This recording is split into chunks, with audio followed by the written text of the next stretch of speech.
एक 1.5 साल का बच्चा रात को अपनी चारपाई से उठकर भागने लगता है और कहता है मुझे अपने घर जाना है।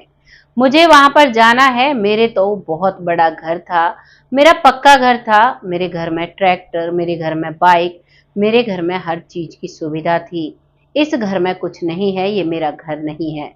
मुझे अपने घर जाना है। मेरी 300 बीघे जमीन थी, मुझे वहां जाना है। माता पिता उसे जैसे तैसे चुप करते हैं, लेकिन वो रोता विलाप करता है। आइए जानते हैं कैसे एक बच्चा ऐसी बातें कहता है जो सिर्फ 1.5 साल का है, जिसे बीघे का मतलब नहीं पता, जो अपने गांव का नाम बार बार लेता है। वो कहता है मुझे हीरापुर जाना है, मेरा वही गांव है, मैं यहाँ का रहने वाला नहीं हूँ। आइए जानते हैं इस कहानी को, कैसे ये घटना घटित हुई, किस जगह की घटना है, किस व्यक्ति के साथ ऐसा हुआ था। नमस्कार, मैं महक चौधरी आज आपके सामने फिर से पुनर्जन्म की एक सच्ची कहानी लेकर आई हूँ। आज की कहानी शुरू होती है काठ गांव के पास। हीरापुर गांव था, काठ के पास हीरापुर गांव होता है, जिसमें एक बेहद ही अमीर परिवार रहता है, जिनका खेती का काम रहता है और उनके पास 300 बीघे जमीन है। 2 भाई हैं। माता पिता का देहांत बचपन में ही हो चुका है। एक उनकी बहन है और उनको दोनों भाइयों को दो दो बेटे हैं और एक एक बेटियां हैं। वो अपनी बेटी को कल्लो कल्लो कहा करता और उसका नाम होता है लाखन सिंह। वो बहुत प्यार से अपने परिवार में रहता है, अपनी पत्नी, अपने बच्चों को बहुत प्यार किया करता है। दिवाली का वक्त आता है तो उस दौरान खेतों में ईख की कटाई चल रही थी। ईख को पहले छोला जाता है, यानी कि उसका ऊपर का जो सिरा है गन्ने से अलग, उसे अलग किया जाता है और गन्ने की गड्डी बनाई जाती है, जिसे शुगर मिल में दिया जाता है, उसके पैसे मिलते हैं। और जो ऊपर का हिस्सा होता है, वो ऊपर का हिस्सा भैंसों के लिए चारा बनने का काम करता है। गांव के जो गरीब परिवार के लोग होते हैं, वो अपनी भैंसों के लिए कभी कभी अपनी भैंस के चारे के लिए ही ईख की छुलाई करा देते हैं। वैसे ही वो परिवार भी ईख की छोल कर रहा था। तभी वहां पर पड़ोस में ही एक गांव था, जिसमें ज्यादातर लोग मुसलमान रहा करते थे। और वो लोग जो नील गाय होती हैं, उन्हें रोज भी बोलते हैं, खेतों में आया करते तो वो उनका शिकार किया करते थे। उस दिन भी एक मुस्लिम व्यक्ति एक शिकार करने के लिए आता है और वो नील गाय जब भाग रही थी तो वो उसमें गोली दागता है और जैसे ही वो गोली चलती है तो उसका कुछ छर्रा उस व्यक्ति यानी जो लखन सिंह है, लाखन सिंह, जैसे ही उसकी गर्दन पर वो गोली का छर्रा लगता है तो वो वहीं पर लहूलुहान हो जाता है। उसकी गर्दन की वो नस कट जाती है जिससे मेन ब्लड सप्लाई होता है दिल की साइड, और वो वहीं पर गिर जाता है। वहां के लोग जो काम कर रहे थे वो सभी भागते दौड़ते हैं और कोशिश करते हैं, उसे ट्रैक्टर में बिठाते हैं और उसे हॉस्पिटल की तरफ लेकर भागते हैं, लेकिन रास्ते में ही उसकी सांसें थम जाती हैं। उसकी सांसें थमती हैं, गांव में हाहाकार मचता है और जो वो व्यक्ति है उसके खिलाफ भी कार्यवाही होती है। उस समय पर इतनी कार्यवाही नहीं होती थी, क्योंकि अब जो व्यक्ति इन सारी बातों को हमें बता रहा है उसकी उम्र करीबन 43 साल है और अब उस समय को करीबन 44 साल हो चुके हैं। ये 44 साल पहले की बात है, क्योंकि मृत्यु के 1 साल बाद उसका जन्म हो जाता है। अब गांव में ये माहौल यहीं पर थम जाता है। परिवार में काफी शोक का माहौल रहता है। दोनों बच्चे जिनके सिर से पिता का साया उठ जाता है और एक बेटी जिसको वो प्यार से कल्लो कल्लो कहा करता, वो बहुत प्यार किया करता उस पर, वो भी बहुत विलाप करती है। पत्नी अकेली रह जाती है, लेकिन वो वहीं रहकर अपने बच्चों को पालती है और बड़ा करती है। वहां से इस व्यक्ति लाखन सिंह का जो चैप्टर है वो क्लोज हो जाता है और अब वो एक दूसरे गांव में जन्म लेता है। वो अब जन्म लेता है जो हीरापुर गांव है उससे काफी दूरी पर। यहाँ जब उसके 4 भाई थे और वो उन सब में छोटा भाई था, एक उनकी बहन थी, उसकी शादी हो रही थी। इस वाक्यांश को करीबन, यानी कि जब ये शादी हो रही थी तो ये 4 साल का था। तो ये बचपन से ही कहता चला आ रहा था कि मैं हीरापुर का रहने वाला हूँ, मेरा ये घर नहीं है। लेकिन इसके जो माता पिता हैं वो इस बात को नहीं मानते हैं और वो इन बातों को सुनते तो हैं लेकिन अनसुना कर देते हैं। वो इस बात पर कोई एक्शन नहीं लेते हैं, इस बच्चे को वहां पर मिलाने के लिए नहीं लेकर जाते हैं। धीरे धीरे वक्त निकलता है, वो वहाँ के जो पंडित होते हैं, जो पुजारी होते हैं, जो जादू टोना किया करते हैं, उन सभी से मिलते हैं और कहते हैं हमारे बेटे को पिछले जन्म की याद है, इसको भुला दीजिए।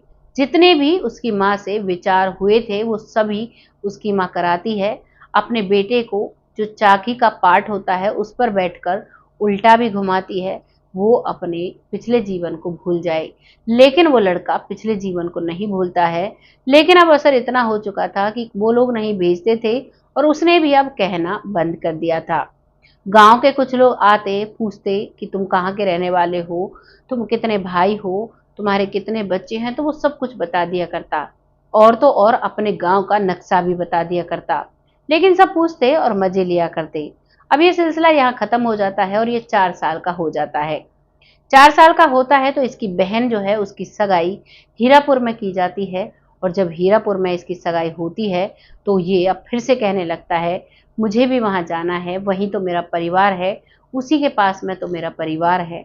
लेकिन ये हीरापुर दूसरा था, दूसरा हीरापुर था जहां पर इसकी बहन की सगाई हुई थी, क्योंकि कई जगह गांव के नाम एक जैसे हो जाते हैं।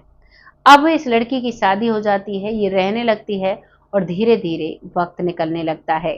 ये लड़का, इसकी यहाँ पर शादी हो जाती है, इसकी उम्र 24 साल हो जाती है और अब वो बहन जो जाती है अपने ससुराल जाती है, तो वहीं पर जो इसके पिछले जन्म की बहन थी वो तांगे में बैठकर आ रही थी।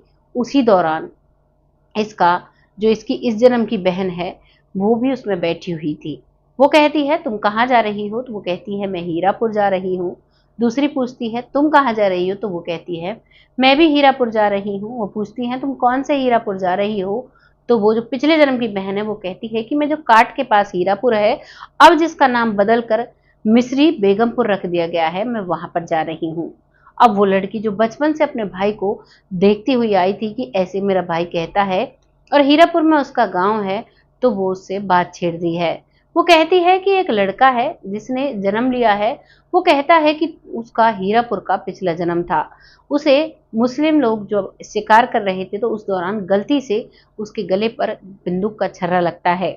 तभी वो जो उसके पिछले जन्म की बहन थी वो कहती है ऐसा तो हमारे गांव में कोई भी नहीं है। करीबन 24-25 साल पहले मेरे भाई को ऐसे गोली लगी थी, उसी का देहांत हुआ था। तभी वो कहती है कि शायद वो तुम्हारा भाई हो सकता है। तभी वो उसे बताती है कि वो बताता है उसका बहुत बड़ा पक्का घर है और हमारा तो आज भी गांव में कच्चा घर है। लेकिन वो बचपन से ही कहता है कि हमारा गांव में पक्का घर था और हमारे 300 बीघे जमीन थी, हमारे घर में ट्रैक्टर भी है, बाइक भी है और हमारे पास बहुत सारे मजदूर भी काम करते हैं। इस बात को सुनकर पिछले जन्म की जो बहन है वो विश्वास कर लेती है। उस वक्त तो वो उसे कुछ नहीं कहती, वो वहां से अपने रास्ते हो जाती है। उसकी इस जन्म की बहन अपने रास्ते हो जाती है और अब वो अपने घर जाकर अपने बड़े भाई से कहती है कि हमारे छोटे भाई लाखन सिंह का जन्म हो चुका है। अब वो उससे कहते हैं कि कहाँ पर हुआ है, तो वो उन्हें बताती है। तो वो छोटा भाई उसके बेटे को लेकर गांव में मोटरसाइकिल से आता है। आने के बाद उस गांव में वो बैठता है, गांव की जो चौपाल होती है उस पर बैठता है और वहां आकर पूछता है कि यहाँ पर कौन व्यक्ति है जिसका जन्म। जब वो ऐसे पूछते हैं तो गांव में तो बच्चा बच्चा इस बात से वाकिफ था। सबको पता था कि यहाँ पर इस परिवार के एक सैनी परिवार का लड़का है जिसका जन्म हुआ है, जिसके 4 बड़े भाई हैं और 5वां वो सबसे छोटा है। अब तो उसकी शादी भी हो चुकी है। तो गांव वाले उन दोनों बाइक सवार को उनके घर लेकर जाते हैं। वो घर जाते हैं तो वो जो लड़का 24 साल का हो चुका था, जिसकी शादी हो चुकी थी, वो अपने भाई को पहचान लेता है और वो कहता है कि भाई तुम कैसे हो, तुम ठीक हो ना। तो वो कहता है कि मैं तो ठीक हूँ, पर क्या तुम गांव का घर का नक्शा बता सकते हो। तो वो कहता है क्यों नहीं, मैं तो गांव में उत्तर दिशा में ये चीज बनी है, पूरब में हमारे खेत की मेंढ किसकी खेत से भिड़ती है, वो सारी चीजें बताता है। हमारे खेतों पर ट्यूबवेल है जहाँ पर हमारी ईख की इकट्ठा होती हैं सारी चीजें, जहाँ से लोडिंग होती है, वो सारी चीजें बताता है। वो अपने घर का नक्शा बताता है। हमारे घर में 6 कमरे हैं, एक बैठक है, एक बड़ा सा हॉल है और पक्का बना हुआ है। मेरे 2 बेटे, तुम्हारे 2 बेटे थे, मेरी एक बेटी जिसका नाम कल्लो, वो कल्लो कैसी है। कल्लो का नाम कहते ही उसकी आंखों में आंसू आ जाते हैं, क्योंकि वो कल्लो को बेहद प्यार किया करता था। अब जैसे ही उसकी आंखों में आंसू आते हैं, उसका बड़ा भाई समझ जाता है और कहता है, क्या तुम जानते हो मेरे साथ कौन है? तभी वो उसे देखता है और कहता है, लग तो ये मेरे बड़े बेटे जैसा रहा है, लेकिन मैं ज़्यादा नहीं पहचान पा रहा, क्योंकि उसकी शक्ल भी बदल चुकी थी। वो उस समय 10 साल का था, जब वो व्यक्ति इस दुनिया से गया था, और अब ये 24 साल का हो चुका, तो वो बेटा 34 साल का था। वो उसे नहीं पहचान पाता है, दाढ़ी मूंछ सब आ चुकी थी, तो वो बताता है कि ये तुम्हारा बड़ा बेटा है। वो उठकर अपने गले बड़े बेटे के गले लग जाता है। ये मंजर देखने लायक था, सब लोगों की आंखों में आंसू थे और वो ऐसे तड़प रहा था कि मानो अपने परिवार से अभी जाके मिल लेगा। लेकिन वो लोग उससे कुछ भी नहीं कहते हैं और वहां से लौट जाते हैं। वो भी वहां पर चुपचाप रह जाता है, क्योंकि वो भी इस सच को स्वीकार कर चुका था कि जिसका जन्म जहां पर होता है, उसे वहीं रहना पड़ता है। और इसी चीज को सोचते हुए अब वो चुप रहने लगता है। वो अपने काम काज करता, जो उसका काम रहता, वहां पर भी वो खेती बाड़ी किया करता। सैनी परिवार था, वहां पर वो गन्ना ही उगाया करते थे, इस जन्म में भी और पिछले जन्म में भी वो गन्ना उगाया करते थे। बताया जाता है गांव में इस छोटे से बच्चे को गन्ने की जो फसल है उसकी इतनी जानकारी है, बहुत बारीक से बारीक बातें बताता है। वो सभी सुनते हैं और धीरे धीरे वक्त निकलता है। लेकिन एक दिन वहां से फोन आता है, क्योंकि अब वो फोनों का सिलसिला चल चुका था। वहां से फोन आता है और कहा जाता है कि तुम्हारा जो बेटा है उसकी छोटे बेटे की शादी हो रही है, तुम शादी में शामिल होना चाहो तो आ सकते हो। उसे वहां से इनविटेशन आता है और वो वहां पर जाता भी है। जाने के बाद वहां पर वो घुल मिल कर रहता है अपने बेटे की शादी में। वो मिलता है, शादी को बहुत अच्छे से होती है, लेकिन उसके बाद वो फिर से अपने घर आ जाता है। लेकिन उस पहल के बाद अब उन दोनों परिवारों का शादी ब्याह बर्थडे इन सभी चीजों में मिलना जुलना होता है, लेकिन वो व्यक्ति अपने घर पर ही रहता है। ये कहानी यहाँ पर समाप्त हो जाती है। एक लड़का जिसने अपने पिछले जन्म को बहुत याद किया, क्योंकि बचपन में उसके माता पिता को ऐसा लगने लगा था कि कहीं ऐसा ना हो ये रात के समय उठकर भाग जाए। हम तो इसको सुलाते हैं, ये सारा दिन रात हीरापुर हीरापुर रटता रहता है, हमें तो पता भी नहीं है वो हीरापुर कहाँ है और ये हीरापुर की बात करता है। वो उन्होंने जितने जतन किए जाने थे वो सभी वो कर चुके थे, लेकिन कहते हैं वक्त के साथ समझ आती है, और वक्त के साथ इस बच्चे को भी समझ आ गई थी और ये अपने जीवन में अच्छे से जिंदगी बिताने लगा था। ये कहानी यहाँ समाप्त हो जाती है, लेकिन एक बहुत बड़ा एक हमें जवाब देकर जाती है। ये बताती है बहुत से लोग जिनको अपनी दौलत पर घमंड होता है, उन्हें उनके लिए एक करारा जवाब है। हम लोग अमीर हो जाते हैं तो हमें इतना घमंड हो जाता है कि हमें ऐसा लगता है कि अब हमसे बड़ा कोई नहीं है। इस व्यक्ति के साथ क्या हुआ था, ये पिछले जन्म में 300 बीघे का मालिक था और इस जन्म में इसके पास 4 से 5 बीघे जमीन होती है। दूसरे लोगों के खेतों में ये मेहनत मजदूरी किया करते हैं गुजर बसर करने के लिए। अब तो ये नौकरी भी करता है। इसके क्योंकि इसे अपना पिछला जन्म याद है, जब इसके घर में नौकर चाकर काम किया करते थे। इसकी एक ललकार पर सभी लोग खड़े हो जाया करते थे और आज ये खुद उन नौकरों में शामिल है। कहना नहीं चाहिए, लेकिन ये सार्वभौमिक सत्य है। जो लोग घमंड करते हैं या फिर रहते हैं, उन्हें भी इस चीज से सीख लेनी चाहिए कि हमारा जीवन कुछ भी नहीं है। ये हमारा जो जीवन है ये शून्य है, हमें जन्म लेना पड़ता है। इस चीज से हमें बहुत बड़ी सीख मिलती है कि कभी भी हमें घमंड नहीं करना चाहिए। घमंड तो रावण का भी नहीं रहा, जिसको इतना घमंड था कि मैं तीनों लोकों का विजेता बन सकता हूँ, उसे बहुत ज्यादा ज्ञान था।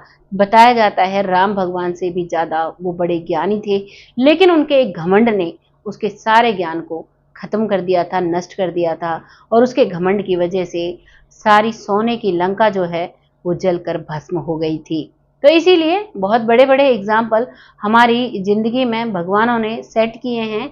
हमसे पहले हमारे पूर्वज आए गए, हमारे जो पूर्वज हैं वो भी हमें बहुत सारी ऐसी गाथाएं देकर गए हैं। कहते हैं घमंड तो रावण का भी नहीं रहा, कभी भी इंसान को बढ़कर बोल नहीं मारना चाहिए। हम लोग कह देते हैं ना कि हम ये कर सकते हैं, हम वो कर सकते हैं, पता नहीं अगले ही पल हमारे जीवन में क्या फैसला हमें लेना पड़ जाए। इसीलिए कभी भी हमें पहले ये नहीं कहना चाहिए कि हम ये कर देंगे, हम वो कर देंगे। इन पुनर्जन्म की घटनाओं से हमें इन सब का एक बहुत अच्छा आंसर मिलता है कि हमें क्या करना चाहिए, क्या नहीं करना चाहिए। आगे आपको जैसा भी लगा है आप कमेंट सेक्शन में बता सकते हैं। कहानी यहीं पर समाप्त होती है। जो भी आपको लगता है बताइएगा ज़रूर। बहुत जल्द ऐसी ही किसी सच्ची और अच्छी स्टोरी के साथ आती हूँ। तब तक आप सब खुश रहें, यही उम्मीद करती हूँ। अब वक्त आता है उन लोगों का जो लोग हमें दिल से सपोर्ट करते हैं, जिनमें सबसे पहला नाम आता है देवश्री सक्सेना जी, जो नए जुड़े हैं लेकिन बहुत पॉजिटिव कमेंट करते हैं। आपका तहे दिल से आभार व्यक्त करती हूँ। ऐसे ही अपना सपोर्ट बनाए रखें। अगला नाम आता है पिंटू पटेल जी, जो बहुत अच्छे से सपोर्ट करते हैं, बहुत अच्छे कमेंट लिखे हैं। आपका तहे दिल से शुक्रिया अदा करते हैं। ऐसे ही अपना सपोर्ट बनाए रखें। अगला नाम आता है सुरेंद्र पालकर जी, जो बहुत अच्छे से सपोर्ट करते हैं, बहुत समय से हमारे साथ जुड़ी हुई हैं। आपका तहे दिल से आभार व्यक्त करते हैं। ऐसे ही अपना प्यार और सपोर्ट हमारे साथ बनाए रखें। अगला नाम आता है भूप सिंह सैनी जी, जो बहुत अच्छे से सपोर्ट करते हैं, बिटिया कहकर संबोधित करते हैं, बहुत अच्छा लगता है। ऐसे ही अपना सपोर्ट बनाए रखें। अगला नाम आता है सरयू बाला जी, जो बहुत अच्छे से सपोर्ट करते हैं, बहुत प्यारे कमेंट होते हैं। आपका तहे दिल से आभार व्यक्त करते हैं। ऐसे ही अपना सपोर्ट हमारे साथ बनाए रखें। अगला नाम आता है रामायण कुशवाहा जी, जो बहुत पुराने व्यूवर हैं, बिटिया कहकर संबोधित करते हैं, बहुत पॉजिटिव कमेंट करते हैं। आपका तहे दिल से आभार व्यक्त करते हैं। आप जीवन में स्वस्थ रहें, भगवान से यही कामना करते हैं। ऐसे ही अपना सपोर्ट बनाए रखें। अगला नाम आता है राव मोहम्मद, जो बिटिया कहकर संबोधित करते हैं, बहुत अच्छे कमेंट लिखते हैं। आपका तहे दिल से आभार व्यक्त करते हैं। ऐसे ही अपना सपोर्ट बनाए रखें। अगला नाम आता है आलोक शर्मा जी, जो बहुत अच्छे से सपोर्ट करते हैं, बहुत प्यारे कमेंट होते हैं।